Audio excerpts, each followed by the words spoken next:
Good morning, student, and welcome once again. ध्यान दें student, पिछले वीडियो हम पढ़े थे first chapter basic concept of chemistry में केमिस्ट्री क्या होती है, डेफिनेशन ऑफ केमिस्ट्री क्या है, इंपॉर्टेंस ऑफ केमिस्ट्री क्या है, एटम्स क्या है, मॉलिक्यूल्स क्या है, आयंस क्या है, ये सब और मैटर क्या है, ये हम पढ़े थे। ध्यान दें स्टूडेंट, इस वीडियो में हम पढ़ेंगे क्लासिफिकेशन ऑफ मैटर। ध्यान दें, क्लासिफिकेशन ऑफ मैटर में की अगर बात किया जाए, there are two types of classification of matter. First is physical classification and second is chemical classification. Student ध्यान दें, फिजिकल क्लासिफिकेशन में तीन है, सॉलिड, लिक्विड्स एंड गैस। ध्यान दें, सॉलिड्स, लिक्विड्स एंड गैसेस। जबकि केमिकल क्लासिफिकेशन की अगर बात किया जाए, इसमें होमोजेनियस है, हेटेरोजेनियस है, प्योर सब्सटेंसेस है, मिक्सचर है। तो ध्यान रहे student, pure substance further divided into category, first is elements and second is compounds, and mixture is divided into category, first is homogeneous and second is heterogeneous. अब ध्यान दें student, element भी further divide हो जाते हैं तीन category में, पहला मेटल्स है, दूसरा non metals and third is metals. Compounds दो में डिवाइड हो जाते हैं, inorganic compounds and organic compounds. ये सब डिस्ट्रीब्यूशन है, ध्यान रखिए कि फिजिकल क्लासिफिकेशन और केमिकल क्लासिफिकेशन में। ध्यान दें स्टूडेंट, वन बाय वन हम देखते हैं। पहले हम स्टार्ट करते हैं फिजिकल क्लासिफिकेशन। ध्यान दें student, on the basis of physical classification there are three types of matter. First is solid, second is liquids and third is gas. ध्यान दें स्टूडेंट, वन बाय वन अगर हम देखें तो फर्स्ट इज सॉलिड। सॉलिड ध्यान रखिए, हम define करना चाहें the state of matter which has definite shape and definite volume. चाहे स्टेट ऑफ मैटर कर दे, चाहे सब्सटेंसेस कर दे, कोई सब्सटेंस जिसके शेप और वॉल्यूम जो है डेफिनेट हो, फिक्स हो, तो उसे हम क्या कहते हैं, सॉलिड। कहने मतलब है definite shape and volume, shape और वॉल्यूम फिक्स हो, निश्चित हो, तो उसे हम क्या कहते हैं, सॉलिड कहते हैं। एग्जांपल की अगर बात की जाए, एग्जांपल में कुछ भी आप सॉलिड में ले सकते हैं, सच एज आयरन ले लें, चॉक ले लें, डस्टर ले लें, जो भी चीजें ये सब आपके सॉलिड मटेरियल्स हैं, इनके सब हैं, ये क्या है, शेप निश्चित है और वॉल्यूम भी इनका निश्चित है, इन्हें सॉलिड होता है। ध्यान दें स्टूडेंट, नेक्स्ट आपका पार्ट है लिक्विड।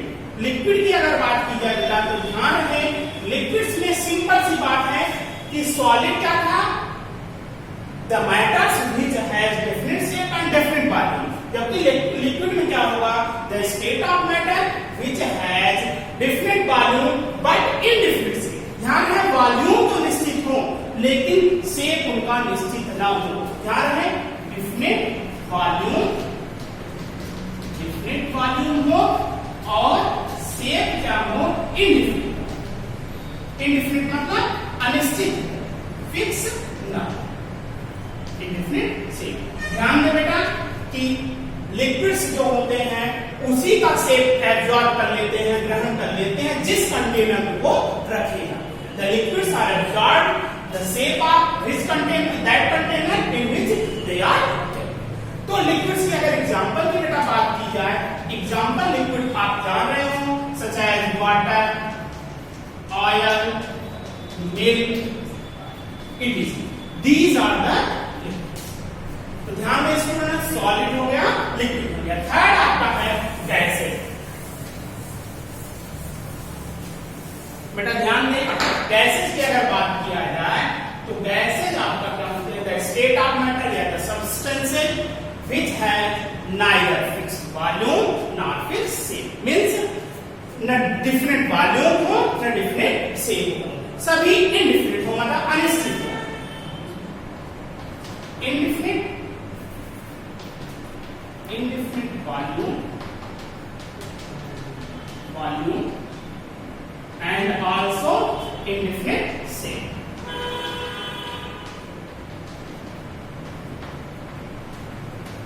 ध्यान दे बेटा, एग्जाम्पल की अगर बात की जाए जितने भी गैसेज हैं सच है हाइड्रोजन, ऑक्सीजन, नाइट्रोजन, ये सब आपके क्या है गैसेज हैं। और इंपॉर्टेंट आपको बेटा क्या है कि gases are absorb total place of the container in which they are, मतलब किसी भी कंटेनर जिसमें वो रखे जाते हैं पूरा का पूरा एरिया वो एब्सॉर्ब। ध्यान रहे, हमने देखा सॉलिड क्या होता है, लिक्विड क्या होता है, गैसेज क्या होते हैं। तो ध्यान रखें, सॉलिड में हमने देखा कि शेप फिक्स हो, लिक्विड में शेप फिक्स हो, वॉल्यूम फिक्स हो, लिक्विड में आपका शेप फिक्स ना हो, वॉल्यूम फिक्स हो, जबकि गैसेज में ना शेप फिक्स हो ना वॉल्यूम फिक्स हो।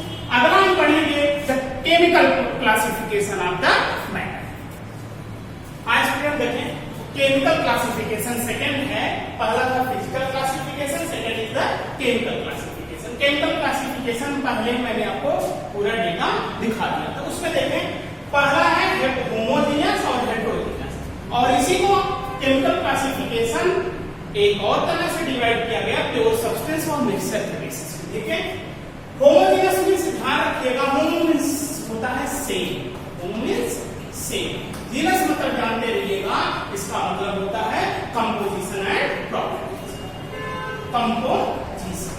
ध्यान रखिएगा, होमोजेनस सब्सटेंसेस का मतलब ऐसे सब्सटेंसेस जिनका सेम कंपोजिशन और प्रॉपर्टी हो पूरे सिस्टम, एक जैसे आपका हो तो वो होमोजेनियस होगा, ये ध्यान रखें। हेटेरोजेनियस का हमें मतलब क्या हो, हेटेरोजेनियस मतलब क्या होता है, हेटेरो मतलब सिंपल सी बात जानते हैं, इट इज डिफरेंट। ध्यान रखें, हेटेरोजेनियस मतलब different composition and property. Simple सी बात है स्टूडेंट, होमोजेनियस मतलब ओनली वन फेज। ध्यान रखें, हेटेरोजेनियस मतलब मोर देन, एक से अधिक फेज होंगे, हेटेरोजेनियस एक फेज रहेगा तो होमोजेनियस। इसी तरह अगर डिवाइड करें हम, प्योर सब्सटेंस और मिक्सचर दो पार्ट होते हैं।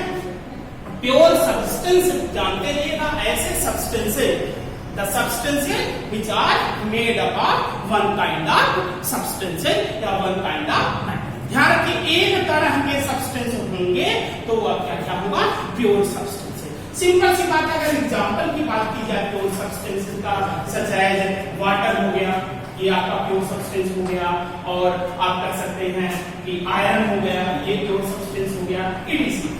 इस तरह के सब्सटेंस को हम प्योर सब्सटेंस कहते हैं। तो वाटर, आयरन, इसका मतलब क्या हुआ कि pure substance will be always homogeneous.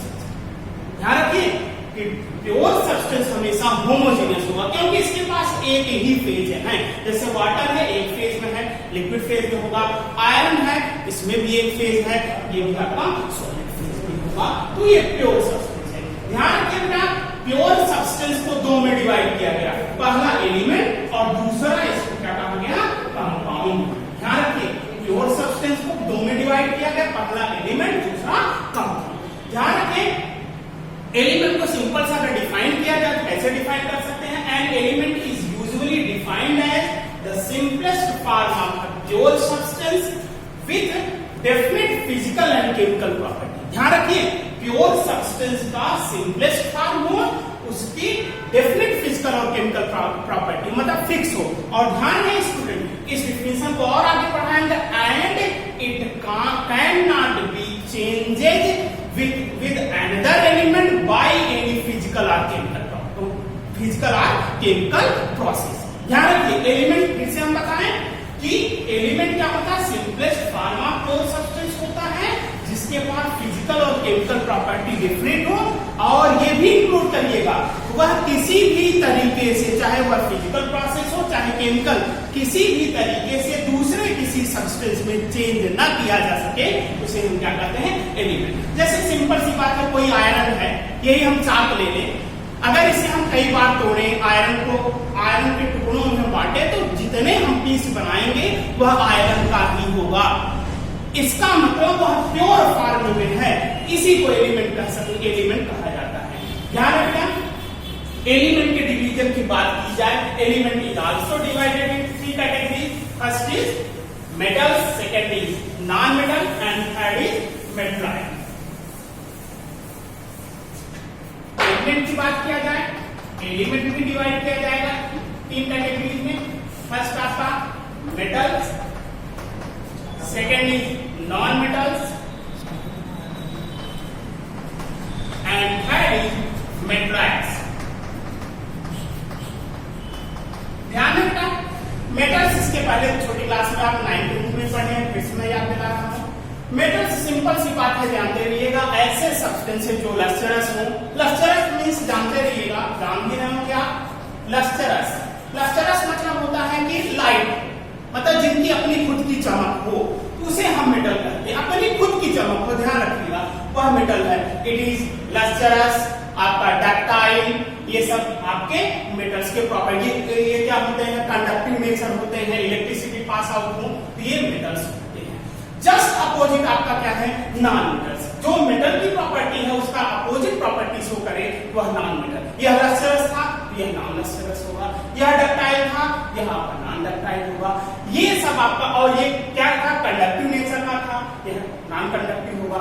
और जानते हैं बेटा, metals are usually solid, mercury को छोड़कर, एक्सेप्ट मरकरी, सभी मेटल्स सॉलिड होते हैं। जबकि मरकरी होता है ऐसा दुनिया का पहला एलिमेंट है जो मेटल है, सॉल्ट मतलब मेटल होते हुए भी वो लिक्विड है, वो मरकरी है। ध्यान रखिएगा इस बात।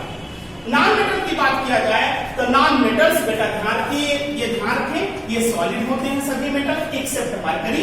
ध्यान रखिएगा, नॉन मेटल्स सॉलिड भी हो सकते हैं, लिक्विड भी हो सकते हैं और गैसेज भी हो सकते हैं। ध्यान रखिए, कई एग्जांपल्स मैं आपको एक एक में बताता चल रहा हूं। सॉलिड मेटल में आप जानते रहिएगा कि जितने आपके सॉलिड नॉन मेटल्स की बात किया जाए तो सॉलिड नॉन मेटल आपके हैं, लिक्विड्स हैं, गैसेज हैं। ये तीनों तरह से होते हैं। जैसे गैसेज आप हाइड्रोजन, ऑक्सीजन, ये सब नॉन मेटल है। लिक्विड्स में ब्रोमीन हुआ, ये आपका नॉन मेटल्स है। ये तो नॉन मेटल्स में हो गए। जबकि मेटलॉइड जानते रहिएगा, द सब्सटेंसेस विच या the elements which shows both property, metal as well as non metal, जो दोनों की प्रॉपर्टी शो करते हैं वह मेटलॉइड्स होता है। ध्यान रखें, दोनों की प्रॉपर्टी मतलब कि नॉन मेटल और मेटल दोनों प्रॉपर्टी। कुछ मेटलॉइड्स हैं आपका, जैसे आपका जानते हैं जर्मेनियम हो गया, सिलिकॉन हो गया, ये सब आपके मेटलॉइड्स हैं, ये जानते हैं। ये तो एलिमेंट्स था। अब ध्यान रखिए स्टूडेंट, कंपाउंड की अगर बात किया जाए, प्योर सब्सटेंस में एलिमेंट और कंपाउंड दो थे। कंपाउंड ध्यान रखिएगा, ऐसे एलिमेंट्स जिसका ध्यान रखिए कि compounds are those elements in which two are more elements are combined together in fixed proportion.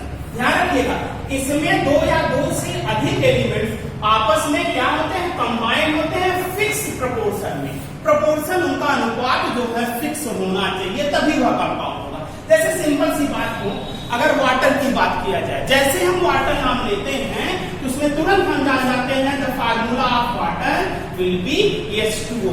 इसका मतलब इसमें दो एटम हाइड्रोजन के और एक एटम ऑक्सीजन के हैं, तभी वाटर बनेगा, मतलब फिक्स रेशियो है, तभी ये कंपाउंड होगा।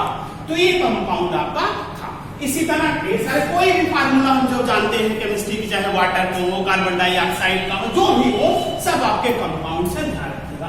इसी तरह मिक्सर होता है। Mixer just opposite, the elements are the substances in which two are more substances are combined together in any proportion. ध्यान रखिए, किसी भी प्रोपोर्शन अगर मिला दिया जाए, प्रोपोर्शन निश्चित ना हो, अनुपात अगर निश्चित ना हो, तब वह मिक्सर होगा। और अगर प्रोपोर्शन आपका फिक्स हो गया तो वह कंपाउंड होगा। ध्यान रहे स्टूडेंट, मिक्सर भी दो तरह के होते हैं, होमोजेनियस मिक्सचर और heterogeneous mixture.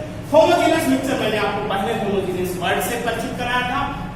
The mixture which has same property, या कह सकते हैं the mixture which has same and आप कह सकते हैं कि सिंपल सा the mixture which has fixed same and composition throughout the system. ऐसे मिक्सचर जिसका क्या होता है, प्रॉपर्टी और कंपोजिशन पूरे सिस्टम में same property and composition throughout the system are known as the homogeneous mixture. Heterogeneous mixture की बात की जाए, the mixture which does not have same composition and property throughout the system are known as the heterogeneous mixture. तो ध्यान दें student, एक होता है इनऑर्गेनिक कंपाउंड, एक होता है ऑर्गेनिक कंपाउंड। है बेटा, इनऑर्गेनिक नाम से कंफर्म, इनऑर्गेनिक ऐसे कंपाउंड जिसमें कार्बन ना हो उसे इनऑर्गेनिक कंपाउंड। सच देखें वाटर है, वाटर में कार्बन है नहीं है, तो ये इनऑर्गेनिक कंपाउंड।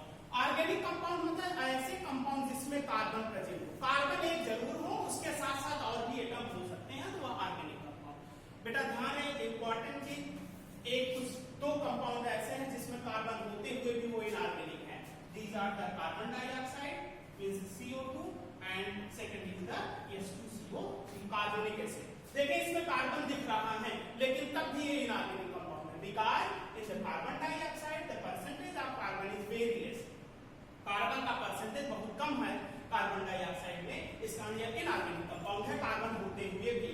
इसी तरह कार्बोनिक एसिड, जब कार्बन डाइऑक्साइड को वाटर से रिएक्ट कराते हैं तब कार्बोनिक एसिड बनता है, इसमें भी कार्बन है, तो inorganic compound carbon dioxide, inorganic compound water, दोनों मिक्स हो गए तो कार्बोनिक एसिड बना, तो ये भी इनऑर्गेनिक कंपाउंड था।